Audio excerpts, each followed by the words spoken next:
in 4 El Pasoans receives federal nutrition assistance benefits. A few dozen of them are stealing big money from the rest of us. In tonight's special report, Evan Folan uncovers the shocking details of El Paso's Lone Star ripoff. It's a story you'll see only on ABC-7. How helpful is this Lone Star card for you? Well, I don't know what I would do without it. The whole purpose of the program is to provide for those who are in need, who are honestly in need. In the early 2000s, Texas replaced paper food stamps with the plastic Lone Star benefit card. The change aimed to reduce the stigma associated with the program, and El Paso District Attorney Jaime Esparza says combat fraud. This is a need-based program. So what you tell us matters. We have to know what your income is, and we have to know, for instance, how many people are in your household, because the amount of food stamps that you receive is based on that. But that assistance is jeopardized by fraud.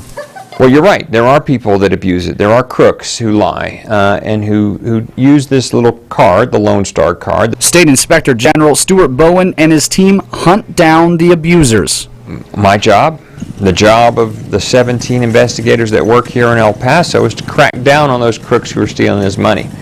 In this past year, Bowen tells me that they've already referred 42 cases of fraud in El Paso involving over $750,000 worth of stolen benefits.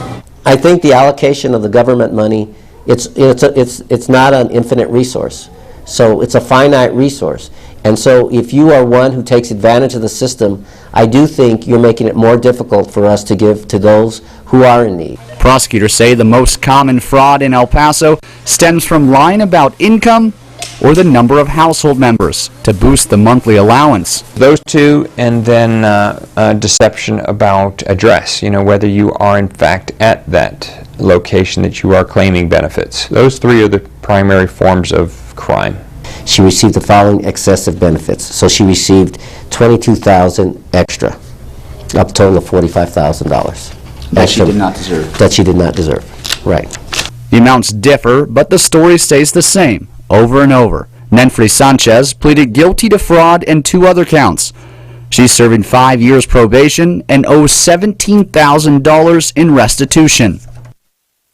Other accused offenders in El Paso include ABC-7, facing 7 charges of fraud and set for trial next week.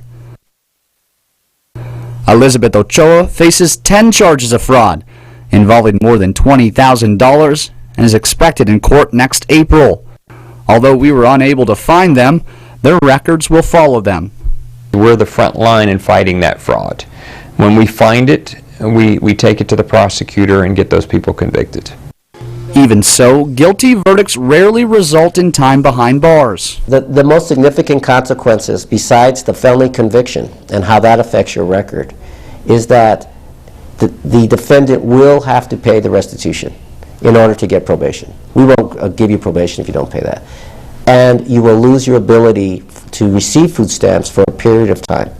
And if you're taking advantage of the system, Inspector General Bowen is certain you'll be caught, regardless of how much you're stealing. Evan Folan, ABC-7.